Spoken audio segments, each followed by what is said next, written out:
अपने कर्मठ कार्यकर्ताओं का हाथ बीजेपी नहीं छोड़ती, उन्हें थामे रहती है और बीजेपी के शीर्ष नेतृत्व को पता होता है कि हमारा कौन सा कार्यकर्ता कितनी मेहनत कर रहा है, भले ही वो लाइमलाइट में हो या ना हो, लेकिन जब जरूरत पड़ती है तो वो सामने होता है। जरा सुनिएगा मुख्तार अब्बास नकवी समेत बीजेपी नेताओं को। जनता पार्टी के राष्ट्रीय अध्यक्ष श्री नितिन नबीन जी के नेतृत्व में जो भारतीय जनता पार्टी लगातार काम कर रही है, उसमें जो है वो एक बहुत बेहतरीन कार्यकर्ताओं को जिम्मेदारी दी गई है। इसमें जो है वो अनुभवी लोग भी हैं, नए लोग भी हैं और लगातार जो है वो पार्टी के संगठन के क्षेत्र में काम करने वाले, लगातार बिना रुके हुए, बिना थके हुए काम करने वाले लोग शामिल किए गए। और मैं मानता हूं कि जिन कार्यकर्ताओं को जिम्मेदारी दी गई है वो, उसके अलावा जिन कार्यकर्ताओं को जिम्मेदारी नहीं दी गई है वो और मजबूती के साथ अपनी जिम्मेदारी के साथ संगठन के विस्तार के लिए और राष्ट्र निर्माण के लिए काम करेंगे।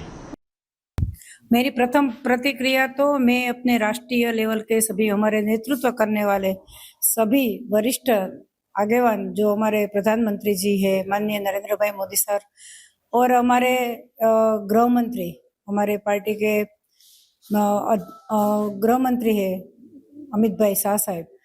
हमारे राष्ट्रीय अध्यक्ष माननीय श्री नितिन नबीन जी, यहाँ के गुजरात के हमारे प्रांत के अध्यक्ष परम आदरणीय श्री जगदीश भाई विश्वकर्मा जी, यहाँ के मुख्यमंत्री माननीय श्री भूपेंद्र भाई पटेल साहब, उप मुख्यमंत्री माननीय श्री हर्ष भाई संघवी, और हमारे प्रिय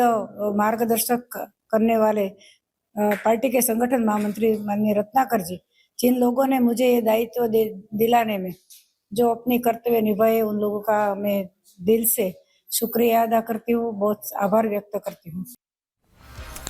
तो आप देख रहे हैं इस लिस्ट को भी, तो एक तरफ बीजेपी की टीम मजबूत हो रही है तो वहीं कांग्रेस झटके पर झटका खा रही है। गोवा में मल्लिकार्जुन खड़गे के खिलाफ गोवा कांग्रेस के 108 बीएलए यानी कि बूथ लेवल एजेंट ने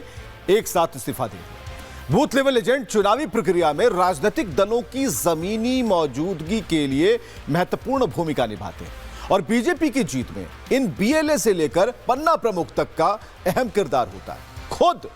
प्रधानमंत्री खुलकर मंच से कई बार उनकी तारीफ कर चुके हैं और ऐसे में एक साथ कांग्रेस से बड़ी संख्या में बीएलए का इस्तीफा देना कांग्रेस के लिए एक गंभीर झटका माना जा रहा है। और माना जा रहा है कि बीएलए इस बात से नाराज थे कि खड़गे की बैठक में बुलाना तो दूर, उन्हें इस बात की जानकारी तक नहीं दी गई थी। देखिएगा।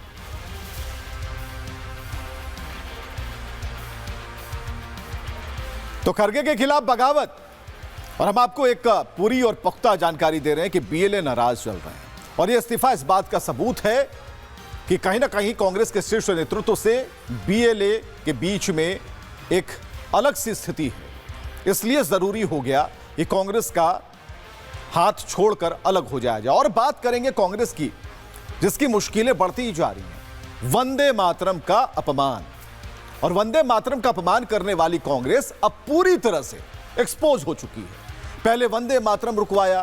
देश ने देखा, फिर कहानी गढ़ी, वो देश ने सुनी और अब सच्चाई निकलकर सामने आ चुकी है जिसे देश नजरअंदाज नहीं कर सकता। वंदे मातरम में अड़ंगा लगाने की वजह से राहुल और सोनिया के खिलाफ शिकायत दर्ज हो चुकी है। ध्यान से सुनिएगा, कानूनी कार्रवाई की मांग उठ रही है और सबसे पहले आपको सुप्रीम कोर्ट के वकील शुभ शर्मा की बात सुनवाते हैं, जिन्होंने कांग्रेस पर एक्शन की मांग उठाई है। आई बिलीव बहुत बड़ा कार्यक्रम था, बहुत लंबा कार्यक्रम था, आपका भी मीडिया हाउस वहाँ पे प्रेजेंट होगा,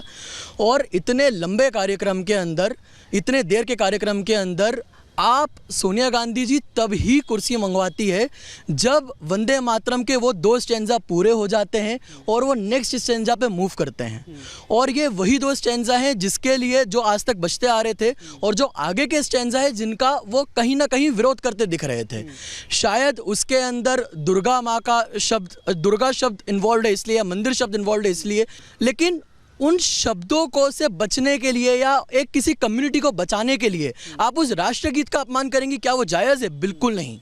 बिल्कुल नहीं। ये बहुत बड़ा अपमान है उस राष्ट्रगीत का, जिसके लिए हर हृदय के अंदर इतना सम्मान है जो शायद मैं बयां भी ना कर